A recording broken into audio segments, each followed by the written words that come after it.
India shopping mall ఆషాఢం kilo sale ఆరంభం.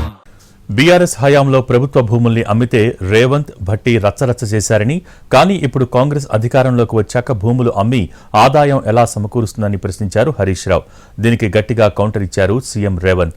అభివృద్ధిని సైతం విస్మరించి బీఆర్ఎస్ సర్కార్ ఇష్టారాజ్యంగా వేల కోట్ల రూపాయల విలువైన భూముల్ని అమ్మేసిందన్నారు రేవంత్. మీరు భూములు ఎట్లా అమ్ముతారు, భూములు అమ్ముతారా అని కోట్లల్లో కేసులు వేసిండ్రు, సభలు తిట్టిండ్రు, బయట తెచ్చిండ్రు, రచ్చరచ్చ చేసిండ్రు. కానీ ఈ బడ్జెట్లో ఏం పెట్టారు తెలుసా అధ్యక్ష? 10,000 కోట్ల రూపాయలు భూములు అమ్మడం ద్వారా రెవెన్యూ సమీకరిస్తామని గౌరవనీయులైన ఆర్థిక మంత్రి గారు చెప్పారు. Is it not dual stand? Is it not double standards? ఆ రోజేమో భూములు అమ్మితే వ్యతిరేకిస్తారు, మేము అమ్మింది కొద్దిగా, మీరైతే ఏకంగా 24,000 కోట్లు మేము భూములు అమ్మడం ద్వారా ప్రత్యేకంగా సాధిస్తామని బడ్జెట్లో పెట్టారు.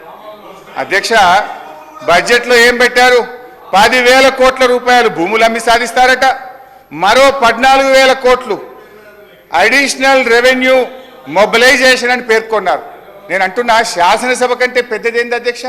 ఏంటిది ఆ 14,000 కోట్లు అడిషనల్ రెవెన్యూ మొబిలైజేషన్? ఏ రకంగా వస్తుంది?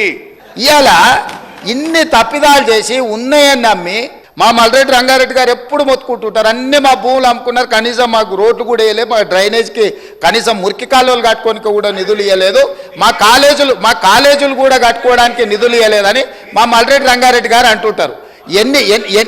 ఎన్ని వేల కోట్ల రూపాయల భూములు అమ్మినరో ఇవాళ లెక్క తీద్దాం అధ్యక్ష. ఇవాళ అప్పుల లెక్క ఏదైతే చెప్తుండో అమ్ముకునే లెక్కలు చెప్తలేడు.